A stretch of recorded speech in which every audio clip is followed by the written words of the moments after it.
Buenos días, bienvenidas y bienvenidos a un programa más de Coffee Break. Soy la doctora Kitty Ruiz Navarro, médica psiquiatra, y estamos transmitiendo en vivo desde la página de Facebook. Estoy en compañía del equipo de especialistas de Brain and Mind. Hoy está con nosotros la maestra Claudia Guillemont, psicóloga con maestría en terapia familiar, con formación en prácticas narrativas y terapia focalizada en emociones. Buenos días, Claudia, bienvenida. Hola, ¿qué tal? Buenos días a todas y a todos. La maestra Erin O'Farrell, psicóloga clínica con formación en terapia cognitivo-conductual y terapia breve centrada en soluciones. Buenos días, Erin, bienvenida. Hola, buenos días. Y como siempre, los controles, Monique de Amazon Estrategia Digital, quien hace posible esta transmisión. Y bueno, pues la semana pasada se habló un poquito de las adicciones en general y el día de hoy hablaremos de alcoholismo. Eh, no sé, Yo sí, pues quisiera retomar parte adelante. de lo Sí, sí, que sí. hablamos la vez pasada. Erin fue muy puntual, ¿no? Es algo que haces de manera repetitiva, que te trae una satisfacción en el momento, pero que en el mediano y largo plazo te afecta. Y ahí podemos como empezar a enmarcar que es una adicción. Y yo mencioné algunas cosas que nos adelantamos, vamos a decir, en terapia cuando estamos atendiendo a una persona que está sufriendo con una adicción. Acuérdense, una adicción desde muchas perspectivas puede ser como una automedicación a otros problemas relacionados con salud mental las más de las veces, y son formas en que las personas pues tratan de o consiguen un respiro, un espacio de, ¿no? En palabras de algún paciente, puedo apagar mi cerebro un ratito, ¿no? El tema es que en el largo plazo pues les va a exigir más y va a tener un deterioro en su cuerpo. Entonces, en atención terapéutica muchas veces nos adelantamos y decir, eh, es probable que haya recaídas, una recaída no es un fracaso total. eh, es probable que te confíes cuando ya llevas mucho tiempo desde la sobriedad y sientas que ya no puede pasar nada en cuanto a recaídas. Y también es probable que en una recaída sientas vergüenza y no lo platiques abiertamente en terapia. Si damos esta antelación, si damos estos como preventivos, tenemos mucha más oportunidad de que este paciente, que por lo general cuesta, de que tenga la motivación de salir de una vida en adicciones, se anime, ¿no? Y se mantenga. Hablamos también que es un proceso migratorio, ¿no? Una migración de una manera de estar en la vida a otra manera de estar en la vida, una manera donde el alcohol o diferentes drogas pueden tener control de la vida de estas personas, y una vida en la que estas personas deciden y establecen que alcohol y drogas es algo que no, el alcohol es una droga, pero estoy hablando de otro tipo de drogas también, no las quieren ya en esta historia preferida de vida. Adelante. A mí lo que me espanta es que el alcohol es como la única droga en donde cuando no es consumida, la gente te ve raro, ¿no? Estaba yo pensando en nuestra cultura y los mexicanos tenemos esta costumbre o este hábito de tomar muchísimo alcohol, de celebrar los mejores momentos de nuestras vidas alrededor del alcohol. Y sin duda, el tener una adicción al alcohol es un grave problema porque es como si toda nuestra cultura estuviera en contra de nosotros para dejar de consumir. Seguramente a muchos nos ha pasado que cuando vamos a alguna reunión con nuestros amigos, es un evento festivo y no queremos tomar o estamos tomando muy poco, como que la gente o nos puede criticar, ¿no? Es el típico de, ah, ya, no te vas a echar ni una no te hace daño, o además de hacerte sentir mal, como que te ven extraño, ¿no? Como que estamos también muy acostumbrados a disfrutar momentos alrededor del alcohol. Y esto me alarma porque creo que este es uno de los problemas centrales de por qué empezamos a consumir y por qué no podemos dejar de consumir. Clau, ahí te veo con la mano No, levantada. rápidamente, porque me encanta cómo lo pones, y también hemos mencionado que si el alcohol, en este caso, en este programa, se vuelve el centro del por qué yo voy a ir a una reunión, ahí tenemos un problema. Podemos ir a una reunión, disfrutar con los amigos, jugar videojuegos, juegos de mesa, bailar, lo que sea que decidamos hacer, y si hay alcohol o no, puede ser que esté bien. Pero si vamos porque va a haber alcohol, ahí tenemos un problema porque el alcohol se vuelve un personaje principal.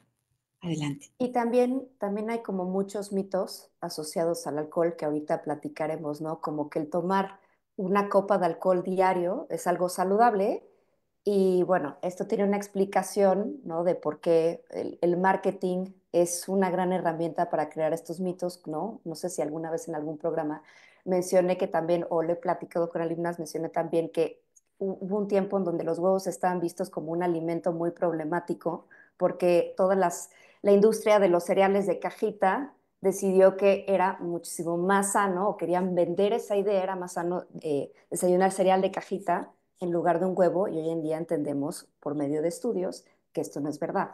Pues algo parecido pasa con este mito del alcohol, ¿no? De que tomar una copa diaria te ayuda con una copa diaria específicamente de vino, te ayuda como un antioxidante, te ayuda a tener una mejor calidad de vida, y esto no es real. Entonces lo menciono porque pareciera que toda nuestra vida, toda nuestra sociedad adulta sobre todo y también en la adolescencia está orientada al consumo del alcohol. Y me gustaría platicarles un poquito de cifras que estábamos hablando antes de entrar al programa, de qué tan grave es el consumo de alcohol. Pues bueno, según la encuesta nacional de consumo de alcohol y tabaco hecha en nuestro país en 2021, que es la más reciente que pude conseguir, alrededor del 6.5% de la población sufre algún trastorno asociado con el alcohol. Es también una realidad que los hombres, a diferencia de las mujeres, tienen también una mayor prevalencia de consumir el consumo de alcohol, y que también el consumo de alcohol se inicia en nuestro país a partir de los 13 años. 13 años. Por aquí también Clau nos estaba diciendo un dato. eh, Ahí, mira, en centros de integración juvenil que manejan también estadística, yo recuerdo en algún evento de ellos, no hace mucho, Lilian Negrete, que está al frente de Centros de Integración Juvenil en Cancún, hablaba de primeras pruebas, ingestas de alcohol en niños tan chiquitos como 5 o 6 años. Estamos hablando preescolar, inicios de primaria, ¿no? Es decir, hay alcohol en casa y los niños empiezan a pruébale tantito, no pasa nada, estás en casa, estás cuidado, pero muchísimo más chiquitos que en la adolescencia. Este dato muy probablemente Erin, es ya como un consumo, vamos a decir, más frecuente a partir de la adolescencia, pero sí como empezar mucho más pequeños. Sí, y otra cosa que me gustaría agregar antes de ceder la palabra es que también otro dato importante es que el consumo de alcohol mayor en nuestro país es en los estados del centro del país y en el norte. Casualmente en el sur, en donde están ustedes, yo les hablo desde la Ciudad de México, es menor. Eso es otro dato también interesante, observar por qué en el norte y en el centro del país es mayor. Y también parece ser que poblaciones más vulnerables en términos socioeconómicos tienden a tomar mayor cantidad de alcohol. Después les hablaré de cantidades, de qué es un consumo de alcohol y todo, pero me gustaría cederle la palabra a Kitsia, que la veo con la mano levantada. No, nada más para reunir un poco esto, ¿no? De la Enconad 2017, que ya fue una encuesta específicamente para adicciones, ya no como las hacían antes, ¿no? Del Ensanud. Las conclusiones en México en cuanto al consumo de alcohol propiamente, ellos lo siguen poniendo como el principal problema de consumo en México, principalmente en adolescentes.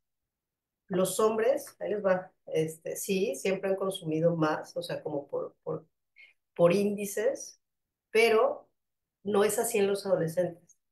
En los adolescentes la relación hombre-mujer es 1 a 1. O sea, en los adultos, por cada hombre que tiene un problema de alcohol, por cada 7 hombres hay una mujer. Y en adolescentes es 1 a 1. Entonces, lo que vamos esperando es que en la edad adulta esto se vaya como a igualar. Definitivamente el incremento en mujeres adolescentes ha sido lo más escandaloso, y que el inicio de consumo de alcohol es en primaria. Esta encuesta, los grupos etarios los dividen por escolaridad. Entonces, el inicio de alcohol empieza en la primaria. Entonces, pues son cifras verdaderamente escandalosas, ¿no? Esto es como hablar en México. Claudio siempre nos dice, no, México es muchos Méxicos, y sí tenemos que ver como muchos contextos socioculturales, pero esto es tan importante que incluso la OMS tiene un plan de acción mundial sobre el consumo de alcohol, ¿no? Y que en teoría se tiene que implementar en todos lados, ¿no? Más allá de cifras que podamos darle, es la alta prevalencia que hay de muertes por alcohol, el grado de discapacidad que este provoca, las comorbilidades que aparecen muchas veces por conductas de riesgo cuando se está bajo el consumo de alcohol, ¿no? Como ETS, por ejemplo, o lo que quedas expuesto bajo los efectos del alcohol, ¿no? Como eventos traumáticos, como una violación. Y ya cuando nos vamos como a la parte médica, bueno, pues todas las complicaciones médicas que se derivan a partir del consumo de alcohol, ¿no? Entonces, pues sí, para que se den una idea, en 2019 en todo el mundo 2.6 millones de personas murieron por consecuencias del alcohol. Y de estas 1.6 millones se dieron enfermedades no transmisibles, 700,000 a traumatismos y 300,000 a enfermedades transmisibles. O sea, como es un problema todo lo que conlleva un consumo de alcohol. Adelante, Amy. Es terrible. Y ahorita que nos hablabas también de números y esto que a mí me impactó mucho de entender que en la adolescencia el consumo es 1 a 1, a diferencia de la adultez que es predominantemente de hombres, estaba yo también viendo ayer que en Estados Unidos está habiendo un nuevo fenómeno en donde parece ser que el consumo de alcohol se está tornando hacia las mujeres mayores con una alta educación, en donde son extremadamente funcionales. Entonces, el perfil de una mujer alcohólica en Estados Unidos parece ser que es una mujer altamente funcional, empresaria, que tiene un consumo silencioso en donde nadie se da cuenta hasta que las consecuencias ya son terriblemente graves. O sea, o hay muertes o acaba alguien en el hospital. Y también otro fenómeno interesante es ver cómo la industria del alcohol empieza a hacer bebidas con un marketing más relacionado hacia las mujeres, debido a que, como hemos platicado antes, las mujeres no tendríamos mucho a tomar alcohol, ¿no? Son bebidas como con una connotación de más sabores y cosas así que nos hace consumir más. Entonces, creo que sí, esto es un grave problema y pues bueno, por ahí veo a Clau con la mano levantada. Creo que ahí en el tema de mujeres y hombres, como en la parte de género, estos temas de equidades, ¿no? Y de igualdades pueden también, vamos a decir, tener una influencia en aspectos que no necesariamente son saludables.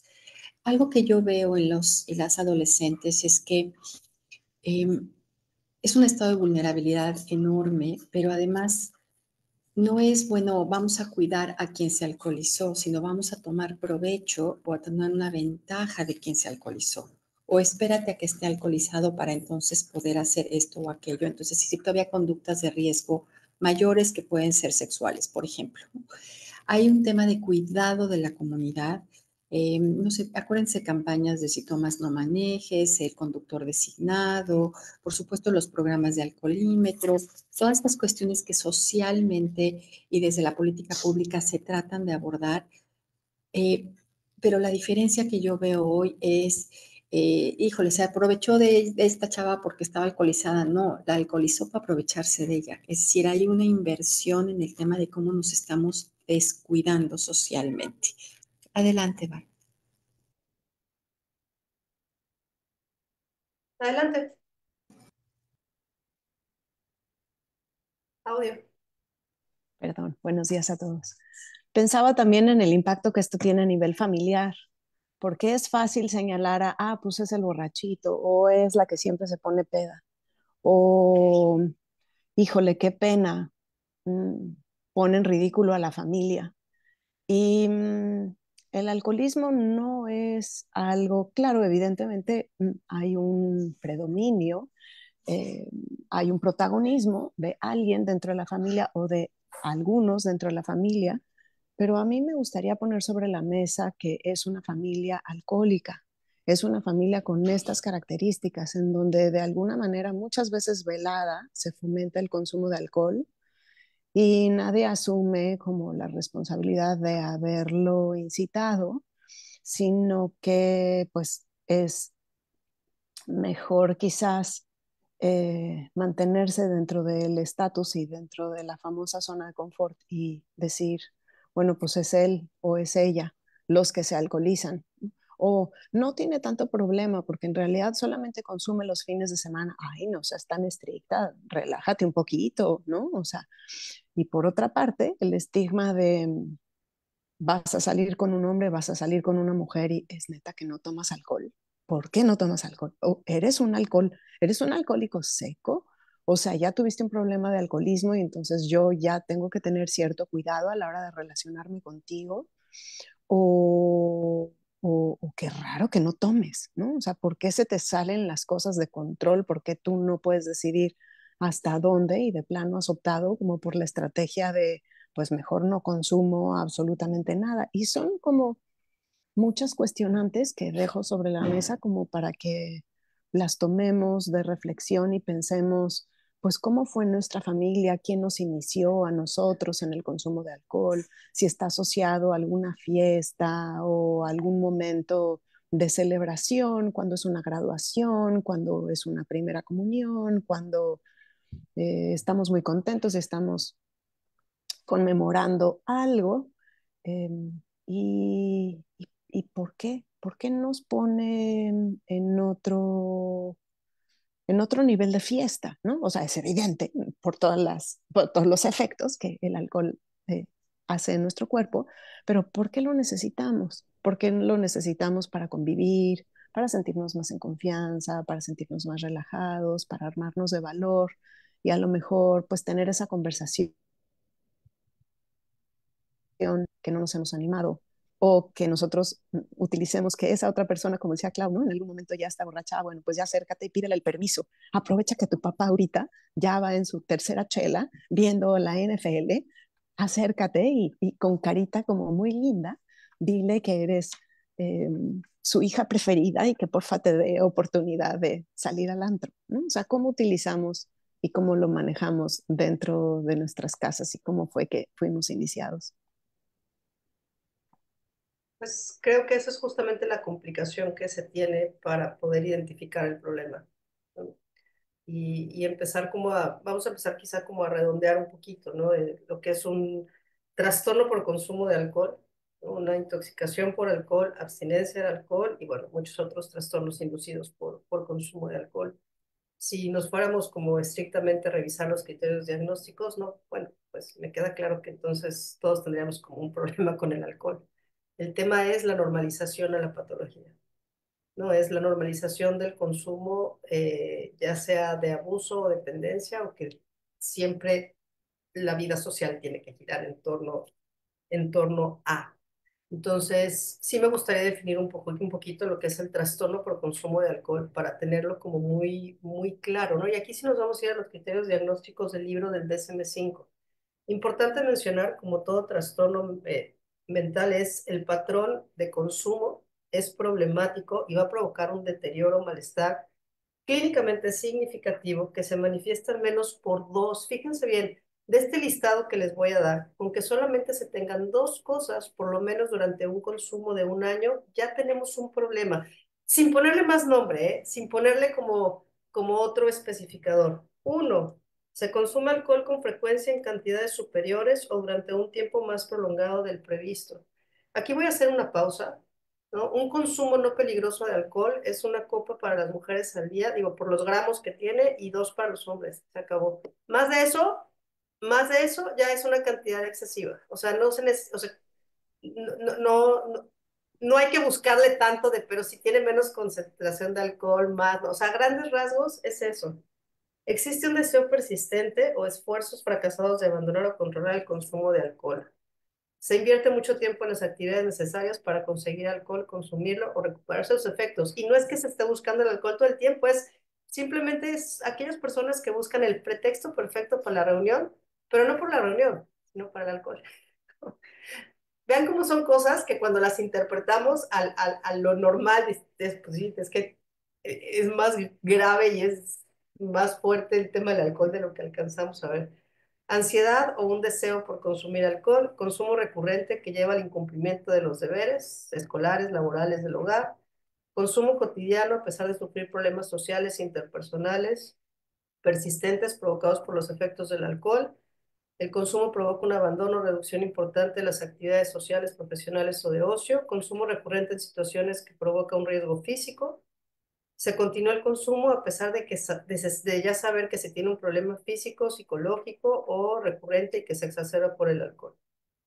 Que haya el fenómeno de tolerancia, es decir, que cada vez se necesita más para conseguir el mismo efecto, y la abstinencia, que en la ausencia de la sustancia me aparecen síntomas, generalmente son de ansiedad, característicos de haberlo suspendido completamente. Esos son los criterios diagnósticos. Entonces, yo lo que les explico a mis pacientes es, no se necesita ser un borracho de banqueta para tener un problema con el alcohol. No existe el alcohólico funcional. ¿No? Si yo ya tengo un condicionamiento, ¿no? Es muy sencillo. Si salgo de trabajar y digo, ay, me voy a echar mis 3 copitas, ¿no? Y ya no me puedo relajar sin mis 3 copitas, ya tengo un problema con el alcohol. Si yo un día voy con los amigos y yo solo me voy a tomar una, pero no me tomo una y me tomo 10, ya tengo un problema con el alcohol. Si estoy tomando más cantidad de la que mi cuerpo puede disminuir, puede procesar para no generarme un daño físico, un daño mental, ya tengo un problema con el alcohol. Entonces, muchas de estas cosas terminamos normalizándolas y no las vemos, ¿no? O te dicen es que soy un alcohólico funcional. Repito, no existe el alcohólico funcional. Entonces, pues nada, a grandes rasgos, esos son como los criterios diagnósticos. Ya se le pondrán especificadores, ¿no? Como en todos los trastornos mentales, y también tenemos la abstinencia y la intoxicación aguda, pero bueno, lo iremos desarrollando sobre la marcha. Adelante, Ari.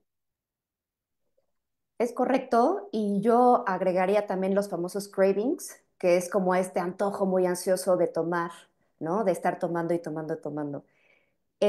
Yo quería también platicarles de qué es una copa, ¿no? Porque lo que dice Kitsia es muy cierto. De hecho, yo lo tenía igual, que es 1 y 2 copas de alcohol para hombres y para mujeres, que sería un equivalente a 7 copas a la semana para mujeres y 14 para hombres. También otro indicador que encontré es que si las personas no toman diario, pero de repente solo toman los fines de semana, si una mujer toma 3 copas una vez por semana, ya también es un factor de riesgo para sufrir alcoholismo, y los hombres 4.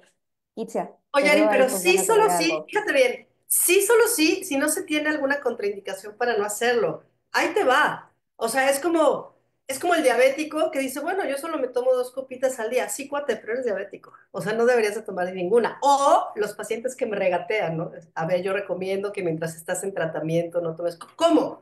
O sea, no puedo tomar nada. Bueno, si no tienes un problema con el alcohol, la recomendación es no. No, pero es que no puedo. Ah, bueno, entonces sí tienes un problema con el alcohol, ¿sabes? O sea, sí, esto en cantidad, pero si hay algo en tu salud psicológica, física o emocional que aunque sea una cantidad no perjudicial, termina siendo perjudicial, ya tenemos un problema también. Porque muchos se van con la finta, ¿no? Y es ahí es donde está, pues es que los cardiólogos dicen que una copa disminuye el riesgo cardiovascular, ¿no? Y de enfermedades. Sí, cuate, eres diabético, es hipertenso, tomas Xanax, o sea, como, espérate, o sea, Y de vino no, tinto, no, ¿no? aunque te No. tomaras una copa a la semana, es perjudicial el consumo. ¿Ok? Y yo ahí quisiera Claro. agregar Ah, rápidamente, por ahí hace años, ¿no? Me acuerdo que tenía yo un póster que también marcaba el tamaño de la copa, ¿no? Porque justo eso quería Eh, agregar. exacto, depende también piensen en algunos establecimientos que te venden unas copas que vienen así como en unos vasos muy grandes, muy grandes, muy grandes, y que además no se acompaña ese consumo con algo de comida. Por otro lado, es no nada más la cantidad, sino la frecuencia. Piensen, por ejemplo, en los shots. Sí, la cantidad es menor, pero la ingesta es brutal. Hemos tenido muertes, ¿no? De jóvenes que cumplen un número de años y se toman ese número de shots. Es decir, también no nada más es la copa como tal, sino qué tamaño. No sé si querías agregarle ayer en más detalle. Adelante. Justo quería como dar un panorama para que entendamos qué es una copa, ¿no? O sea, aquí se nos habló de 1 y 2 copas, ¿no? Una copa para las mujeres, 2 copas para los hombres. ¿Qué es? Pues una copa puede ser considerada una botella de cerveza de 355 mililitros, la típica botella de cerveza que vemos todos en cualquier tienda de autoservicio en el súper, la normal, la estándar. Otros son 44 mililitros de alcoholes destilados, ron, vodka, tequila, whisky, que es la típica como copita que tienen en los bares que te sirven, o pues literalmente un shot, el famoso caballito del vasito que todos conocemos. Y de vino, pues es una copa estándar, ¿no? O sea, de la copa regular, el vaso de vidrio, pues un poco menos de la mitad, que creo que sería más o menos como 2 dedos de medida. Si nos servimos una copa llena, pues ahí caemos en lo que decía Clau, ¿no? Del tamaño de la copa. Esto es como también para tener una idea de a qué se refiere una copa, porque sí varía. Y la diferencia entre un destilado y una cerveza es que cada bebida tiene un diferente nivel de alcohol, que tenemos que entender que el alcohol al final es etanol y al final, pues la verdad es que es un veneno para nuestro cuerpo. Entonces es importante ahí como resaltar las cantidades.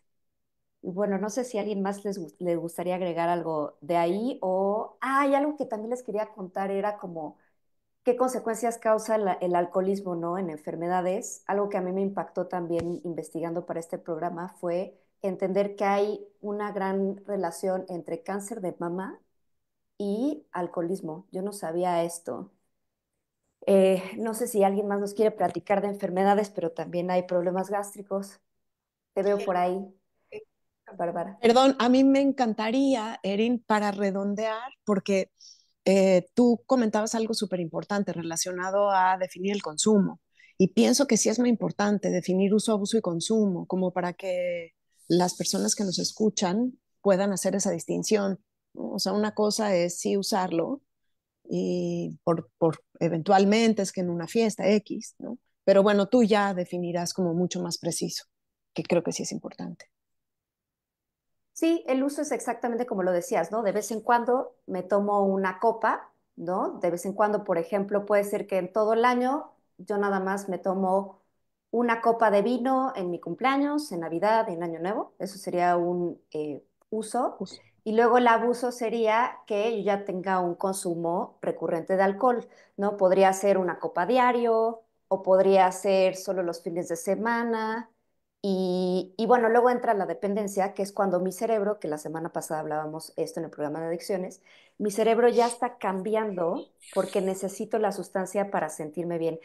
Y esto es fundamental en el tratamiento del alcoholismo porque el organismo y el cerebro se acostumbran tanto a la sustancia y se vuelven tan dependientes de la sustancia que de hecho cuando las personas tienen un alcoholismo moderado o severo, o sea que ya su cuerpo generó muchísima tolerancia, llevan mucho tiempo consumiendo, uno de los tratamientos que tiene que haber es ir reduciendo paulatinamente el consumo de alcohol, porque si se corta de tajón, esto puede ser muy peligroso y las personas pueden acabar en el hospital. Por ahí veo a Clau asintiendo y también veo a Kitsia. No sé si alguien quiere agregar algo de esto. Sí, ahí también estoy pensando en el conocimiento que tienen las personas sobre su tolerancia al alcohol, ¿no? Pacientes que te hablan de cruzar o no una línea de euforia, de decir, yo sé que después de esta copa ya perdí control, ¿no? Ah, pero no necesariamente todos saben si son buena copa, si son mala copa, si de pronto pueden tolerar más, si pueden combinar o no algunas bebidas. Es decir, hay un proceso también de autoconocimiento que podría conllevar los niveles de vulnerabilidad o de situaciones de peligro que podrían ir acompañadas del consumo de alcohol. Entonces, ojo, porque de pronto hay papás que dicen, pues que lo pruebe en mi casa, ¿no? Que aprenda a tomar en casa. Una vez más, el marco legal es el que nos ayuda, ¿no? 18 años está permitido por ley, antes no. Pero ahí vamos contra la normalización y decir, bueno, es que todos lo hacen, es que no les piden identificación en este lugar público al que van. Es decir, también hay un tema de aprendizaje a tomar y a entender cuáles son los efectos que tiene en nosotros. ¿Okay? También algo bien importante que nos preguntaba Mónica al inicio, antes de que entráramos en vivos, era qué hace que las personas se vuelvan alcohólicas, ¿no? Y como decíamos la semana pasada, esta es la pregunta del millón. Es la pregunta del millón porque no sabemos a ciencia cierta qué hace que las personas se vuelvan alcohólicas, pero sí hay dos factores bien importantes. Uno es la parte hereditaria. Sí está súper estudiado que si tenemos algún familiar en línea directa que sufrió de alcoholismo, nosotros probablemente también, que a lo mejor eso es un poco a lo que Bárbara se refería con familia alcohólica, que a mí me gustaría como que me platicaras un poquito más del tema para entender bien a qué te referías. Y segundo, también, pues, la frecuencia del consumo. Mientras más consumimos alcohol, mayor generancia vamos a generar, o sea, vamos a aguantar consumir más, y eso también es un indicador para desarrollar alcoholismo. Entonces, pues esa es la respuesta que hace que las personas se vuelvan alcohólicas? Yo quisiera aportar en esta parte de las familias alcohólicas. Acuérdense que en el enfoque sistémico, es decir, donde vemos a un paciente, lo vemos como un paciente identificado dentro de un sistema. Es decir, es el paciente que nos da la sintomatología del sistema inmediato en el que convive. Entonces puede ser que sea esta persona que consume más alcohol, que trae los ojos vidriosos, que siempre lo vemos con alguna bebida en la mano, pero nos habla de todo un sistema que tal vez normaliza, fomenta o hasta podría criticar, ¿no? Pero se centra en esa persona cuando es todo el sistema, en este caso un sistema familiar, el que él participa de una manera o de otra, y es ese paciente que puede ser eh, hasta estigmatizado, el que habla por todo el sistema. Bárbara, te veo que haces así, no sé si quieras agregar algo más. Pues es que justo en otras palabras eso es lo que describiría a este tipo de familias, porque hay toda una dinámica subyacente que promueve que sí sea una la persona que lo consume en mayor grado, o pueden ser dos personas, pero que eh, eh, digamos,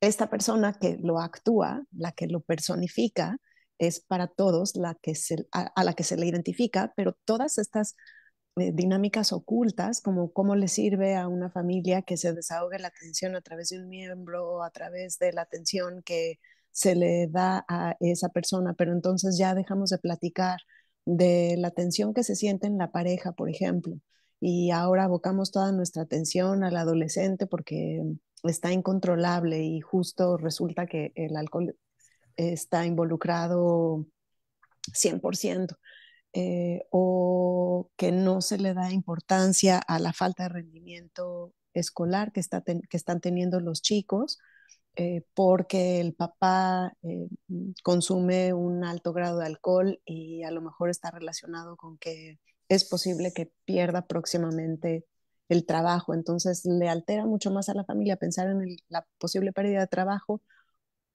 que el alcoholismo propio de el papá o en dado caso el bajo rendimiento escolar de los chicos. O sea, digamos que hay una colusión. Colusión significa que eh, un literal, como lo dice la palabra, que están coludidos sin darse cuenta, que son dinámicas que generalmente son indirectas, que son más inconscientes que conscientes, en donde uno, sin querer queriendo, ¿no?, va fomentando ciertas dinámicas dependientes.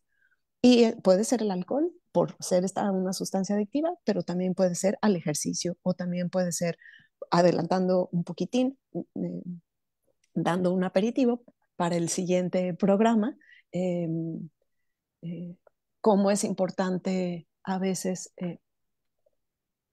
pues justo darse cuenta de cómo uno va poniendo ciertos temas sobre la mesa y les va dedicando atención y sin mucho valorar el impacto que esto puede tener a corto, a mediano y a largo plazo. Y yo ahí quisiera también poner una variable importante que afecta mucho a las familias, que es la economía. Es decir, una adicción conlleva costos, ¿no? Costos económicos, conlleva dinero. Por ahí estoy recordando a una paciente que me decía hace años que ya propuso que en las salidas con amigas se dividieran las cuentas, porque dice yo pagaba unas cuentas altísimas, es decir, se dividía la cuenta parejo entre el número de personas que estaban en esa cena, comida, salida, pero yo no tenía la economía de la mayoría, pero además gran parte de esas cuentas eran el alcohol que consumían y yo no consumo alcohol, ¿no? Entonces, cuando ella propone, oigan, ¿qué tal si pues cada quien paga su cuenta? Uy, hubo así como, ¿cómo es posible? ¿No? Porque si es que yo no puedo pagar algo que es carísimo y que no entra en mi economía. Sabemos historias, ¿no? Pacientes que llegan a robar o hasta vender cosas en su casa sin autorización para poder tener acceso a, en este caso, alcohol o cualquier droga de elección. Es decir, la economía también se ve mermada. Piensen, por ejemplo, por ahí tuvimos una emergencia, no me acuerdo si fue de huracán o alguna cosa así, en que estando en Quintana Roo, que decían, pues no era el papel de baño, eran las cervezas, ¿no? Es decir, la gente desesperada porque no había habido un surtido de cervezas en las tiendas de conveniencia. Hay limitaciones de horario, no se le vende alcohol a menores de edad, los domingos hasta cierta hora, cuando hay ley seca no hay venta, es decir, hay todo un tema de política pública, pero también hay un tema económico muy importante, es una industria millonaria, que no es millonaria nada más porque sí, sino porque hay personas que consumen de manera reiterada al nivel de abuso y dependencia. Adelante. Sí, y en casos extremos también la gente puede llegar a consumir incluso alcohol etílico, o sea, alcohol con el que nos desinfectamos una herida, cuando ya la adicción llega a un grado muy extremo y hay una dependencia clara. Y creo que, como bien decíamos al principio, este es un problema muy grave porque también hay gente alrededor del consumo que se ve afectada. ¿Cuántos accidentes automovilísticos no hay? También puede pasar que cuando las personas tienen un grado de alcoholismo leve o moderado, de ser una persona como muy tranquila, muy buena onda, de repente el alcohol como nubla justamente pues la inhibición, el juicio, incluso la coordinación, las personas de repente pues pueden tener una famosa mala copa y volverse violentas, ¿no? Y a lo mejor no es como un patrón o a lo mejor es una manera de canalizar lo que tienen por dentro. Entonces, sí es un problema de salud pública, es un problema totalmente sistémico, como yo decía desde el principio, cultural, ¿no? De que nuestra cultura nos orienta que consumir alcohol es algo bueno, algo que es parte de nuestro sistema social y también puede ser en muchas familias. Ahora, a mí me gustaría como voltearlo y verlo desde otra perspectiva y también hablar de las personas que tienen algún familiar que tiene un trastorno por consumo de alcohol. Y si bien es un problema que afecta a todos, creo que también hay que hablar desde el lado de la persona que acompaña a esta persona que tiene el problema y también como dar el mensaje de que no es la responsabilidad de esta persona atender o salvar al miembro de la familia que tiene alcoholismo. También uno tiene que aprender a cuidarse emocionalmente, a marcar límites y a pues decidir hasta dónde llegar. No es tu responsabilidad tampoco salvar a esa persona. Para eso existen profesionales de salud mental. Clau, por ahí te veo sintiendo. Sí, yo también, bueno, quería ahí agregar, pensando en el tema sistémico, y por ejemplo en programas AA, los tradicionales, que son los que tienen toda una historia de por qué sí funciona. Recuerden que empiezan porque son dos hombres que empiezan a platicar y se dan cuenta que mientras están platicando no están consumiendo alcohol, ¿no? Eh, ¿Cómo participa la familia? ¿No? Efectivamente no es responsabilidad, pero sí hay una cosa que se conoce como codependencia, ¿no? Y estos grupos muchas veces hablan de cómo participa la familia de una manera tal vez coludida, indirecta, inconsciente, en sostener a este paciente identificado porque se necesita en el sistema familiar. Entonces sí es importante también como atender a la familia, no desde la responsabilidad de quien consume el alcohol, pero sí desde qué puedo hacer yo eh, para, para que no, mi participación no promueva el consumo de alcohol. No piensen en una persona que llega alcoholizada a su casa, toca el claxon y le abren la puerta a las 3 de la mañana, ¿no? Por ejemplo, hay alguien que le abre, o no hay un reclamo a que gastó una parte de sus ingresos en alcohol, o pues te preparo lo que sea que te gusta comer para la cruda, ¿no? Es decir, cómo participa de pronto la familia o amigos cercanos en sostener esta adicción. Y justo eso es a lo que nos referimos, Clau, con lo sistémico, ¿no? Con describir a la familia con este tipo de características, porque mientras tú no denuncies, en realidad eres parte del problema. Y es mucho más fácil lavarse las manos y decir, él es el que tiene el problema, justo por lo que les estaba describiendo hace unos minutos, ¿no? Es relajante para los demás saber que el problema está ubicado en otro lugar, pero que no es necesariamente mío y que entonces no me requiere o no requiere ninguna participación activa de mi parte. Y entonces allá está puesta la atención a yo pensar, híjole, si yo soy sí parte de este problema, ¿cómo puedo hacer para encontrarle una salida distinta? Pues sí, tal vez ahí sería importante agregar que si tenemos algún familiar que tiene alcoholismo, también es importante tratarnos a nosotros mismos, ir a terapia y entender por qué seguimos ahí o qué cosas estamos haciendo que contribuyen, como bien decían, a que la persona consuma o por qué no nos podemos salir de ahí. Y creo que algo importante a recalcar es que el tratamiento de esta enfermedad tiene que ser totalmente integral. Eh, Integral desde una perspectiva farmacológica, donde entran los psiquiatras, psicológica, donde entramos nosotros con psicoterapia. También la psicoterapia de grupo tiene una gran ventaja porque es una forma en donde las personas se sienten identificadas con personas que sufren del mismo problema y muchas veces una estrategia que hace nuestra mente para protegernos del dolor es como evadir o ignorar cuál es nuestro problema. Cuando podemos escuchar a otra persona que tiene el mismo problema que nosotros, es como una forma de empezar a tener un proceso de introspección y entender que nosotros también tenemos el mismo problema.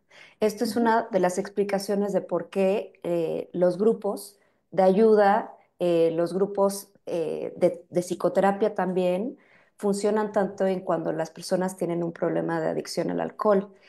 Y bueno, está súper estudiado que las personas que tienen una red de apoyo o una familia que está cercana y preocupada por la adicción, logran tratar su adicción de una mejor manera. Por ahí veo. Yo estoy pensando, por ejemplo, a nivel de clínicas, ¿no? Hablando de tratamientos, ahí creo que hay que tener también mucho cuidado. Decía los 12 pasos de Alcohólicos Anónimos, los tradicionales. A veces las familias están tan desesperadas que buscan como lugares que probablemente no les garantice ni siquiera el personal profesional que se requiere, ¿no? Tratan de atender una problemática y van como buscando atajos y bueno, parafraseando a Kitsi, ella dice, en salud mental no hay atajos, hay que hacer las cosas con una metodología y con un protocolo. Las clínicas que trabajan esto cuidan hasta con un equipo multidisciplinario desde la desintoxicación con médicos hasta la terapéutica familiar, ¿no? Prácticamente todas incluyen ya a las familias para tratar de entender, muchas veces para psicoeducar, ¿no? Es decir, no es un vicio, no es el ebrio borracho de la familia, no es por ahí. Quitar como el estigma, es un tema de enfermedad, es un tema de salud pública y es un tema que probablemente ha sido la forma que esta persona encontró para automedicarse en el sentido de otras cosas que hay que atender. Pero sí me parece que es cada vez más frecuente encontrar espacios a las que las familias acuden en la desesperación que no necesariamente abonan a la salud de ese paciente. Y no hay en el mercado ningún tipo de menjurje, ningún tipo de preparado con ingredientes mágicos que en realidad puedan alejar a la persona del consumo de alcohol, que es también luego recurrente encontrar a mamás muy preocupadas por, es que ya le encontré el tónico especial que me recomendó mi vecina, que le ayudó para que su hijo deje de consumir. Y es sí una manera de abordar el problema, pero me parece que no directamente. Y existen, así como los grupos de AA, también existen las clínicas de internamiento, por supuesto, y los grupos de Al-Anon, que son los que se encargan de dar tratamiento y contención a las familias. Ojo, también es importante comentar que puede ser que esa persona que en ese momento está abusando del consumo del alcohol esté expresando algo que está sucediendo dentro de la familia. Por ejemplo, puede ser que siendo un hombre o una mujer, alguna persona cercana esté abusando sexualmente de esa persona y entonces no lo puede denunciar, no lo puede hablar, no tiene el apoyo, no siente la fortaleza y entonces consume alcohol. Y entonces se distrae la atención de en realidad lo que está haciendo el problema. Entonces, que no se le estigmatice a la persona que lo consume. Es importante entender cuáles son las razones que le llevan a hacerlo y que si bien puede recibir el rechazo o la crítica de los que le rodean, se sabe que no se la pasa a uno fenomenal aunque esa sea la impresión que uno dé, ¿no? Generalmente, pues así se refieren las personas que van, por ejemplo, al grupo de AA. Para ellos es una enfermedad del alma. quiere decir que es una enfermedad de largo tiempo A, que empieza a perder control y que se sale de las manos y que efectivamente implica un grado de sufrimiento no solo para la familia, sino para la persona que intenta, a veces con éxito, a veces no tanto, quitarlo de su dinámica, ¿no? Y encontrar otra identidad también, porque muchas veces se forja en torno a el consumo del alcohol y fuera de eso no se encuentran siendo de ninguna otra forma. A mí me gustaría platicar de los diferentes tipos de tratamiento, ¿no? Del alcoholismo. Platicamos ahorita de AA, Alcohólicos Anónimos, de Al-Anon. También me gustaría hablarles un poquito de cómo funciona la terapia cognitiva conductual y la entrevista motivacional. Y también creo que sería súper importante que nos explicara, Kitsia, cómo funciona el tratamiento farmacológico, ¿no? Porque como bien mencionamos hace rato, el tratamiento tiene que ser algo integral. Y el tratamiento sistémico también, ¿no? Y el psicoanalítico. Pues bueno, el AA es un tratamiento que para muchas personas sirve, definitivamente, pero en mi opinión existen un par de problemas. Uno, no es para todos, porque uno de los 12 pasos de AA es como reconocer que hay un problema superior, o como bien decía Bárbara, es como una enfermedad del alma. Entonces no sirve bien para todos. Y otra cosa es que hay muchísimos grupos de AA, muchísimos, y no sabemos muchas veces cuál es uno bueno, cuál no, cuáles son los grupos que realmente siguen los 12 pasos by the book, como debe de ser, cuáles no. Hay otros que también son estafadores y se venden como AA y son estos grupos peligrosos que acaban siendo granjas en donde te torturan mentalmente y físicamente a veces las personas. Entonces es como un área gris, pero sin duda a muchas personas les sirve. Otro tratamiento, pues como les mencionaba la semana pasada, es la entrevista motivacional, que es la que tiene mayor evidencia de efectividad en el tratamiento de adicciones, que prácticamente es una técnica en donde se encarga en observar en qué etapa del cambio está la persona para tratar su adicción y hace muchas preguntas para motivar a la persona a pasar a la siguiente etapa del cambio sin que se sienta juzgada, sin que se reafirmen patrones de consumo. Y la otra es la terapia cognitiva conductual, en donde la terapia cognitiva conductual se encarga muchísimo en entender cuáles son los triggers, o sea, estos disparadores que hacen que las personas consuman, modificar las conductas del consumo y modificar todas las ideas y creencias que están alrededor del consumo, ¿no? Entonces es lo que les podría yo platicar de estos tres tipos de diferentes del tratamiento. Y bueno, me gustaría escucharlas ustedes también, también sobre todo el tratamiento farmacológico. A mí me interesa mucho saber cómo se hace. Pues el tratamiento farmacológico va sobre todo dirigido a las comorbilidades y también depende del momento y de la gravedad, ¿no? Una intoxicación, bueno, punto y aparte es una sala de urgencias. Tenemos que tener mucho cuidado con, eh, o sea, en general el tratamiento, que el paciente no convulsione, el alcohol me modifica el umbral convulsivo, dependiendo de las cantidades, si lo suspendemos de golpe, bueno, se va a morir, pero de otras cosas, no del alcohol. Entonces depende mucho del momento, del tiempo y de la gravedad hacia dónde dirigimos el tratamiento. Creo que es importante entender que el alcohol en términos generales es un depresor del sistema nervioso central y eso es lo que se está buscando, ¿no? Actúa principalmente en los receptores que se llaman GABAérgicos, que es el sistema de relajación por excelencia del cerebro, es lo que nos ayuda a tranquilizarnos, a apagarnos. Entonces, ¿qué tenemos que hacer? Pues desensibilizar un poco el sistema GABAérgico. ¿Cuál sería la solución más fácil? Benzodiazepina, ¿no? Pero pues, como tenemos una adicción, no se recomienda en todos los casos. Entonces, el tratamiento va dirigido a regular un poco el sistema GABAérgico. Lo hacemos generalmente con anticonvulsivantes, estabilizadores del ánimo, que además secundariamente me disminuyen la apetencia y a tratar las comorbilidades. Si tenemos depresión, si tenemos ansiedad, según los otros síntomas que se presenten, pues es hacia dónde va el tratamiento, ¿no? Importante, lo más importante para el Y si tratamiento, apetencia es deseo, ¿verdad? el craving, ajá, ese Apetencia es deseo de consumir. craving, ¿no? O sea, es como Ujú, necesito. ujú, Ese ujú, antojo ansioso, ujú, ¿no? ujú. Importante aclarar, sí, apetencia. Creo que algo muy importante entender, no hay pastilla mágica, digo, a ver, sí hay tratamientos en medios contenidos como naloxona, o sea, que pueden ayudar como al tratamiento del consumo de alcohol. Pero lo más importante es modificar el entorno, rutinas y ambientes sociales, ¿no? Uno puede ir con el mejor psiquiatra y tomar los mejores medicamentos y con el mejor terapeuta especialista en adicciones, pero si uno no modifica los patrones o las rutinas que nos condicionan el consumo, nada va a cambiar. ¿Por qué? Porque acuérdense que, y lo platicaban en el programa pasado, las adicciones son una enfermedad, no es cuestión de la voluntad. Déjenme ponerles un ejemplo. A ver, si mi consumo de alcohol es porque llego del trabajo, me siento en mi sillón, prendo la misma serie a la misma hora, saco la botella de vino y ahí me quedo 5 horas echándome 3 botellas de vino.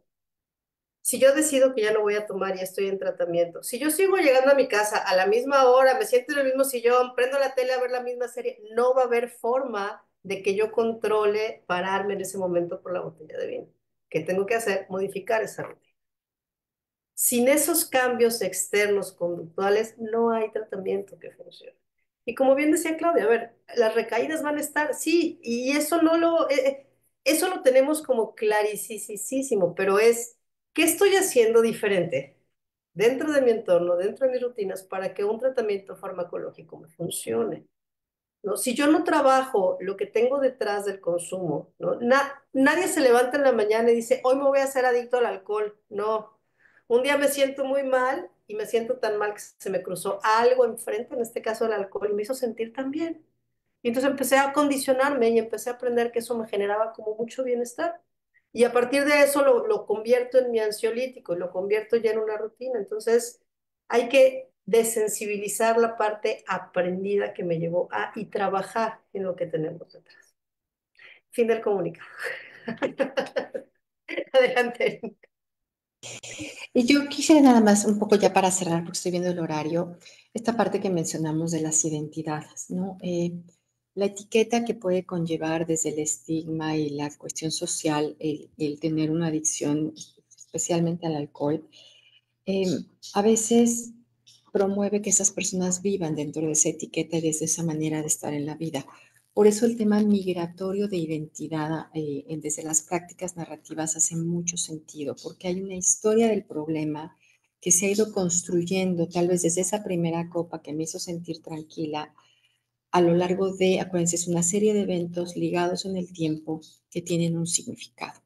Y lo que necesitamos es no nada más entender, por supuesto, entender el ambiente social, el contexto en el que este problema se presenta, sino también buscar estos momentos diferentes, estos espacios distintos, donde esa misma persona pudo mantenerse fuerte y no ceder al deseo, al anhelo del alcohol o a los pensamientos que muchas veces acompañan. Acuérdense que aquí el tema de esto que llamó Kicha la apetencia va muy acompañado de pensamientos muy, pues así que muy convincentes, ¿no? No pasa nada, solamente es una, ya no vas a salir, etcétera.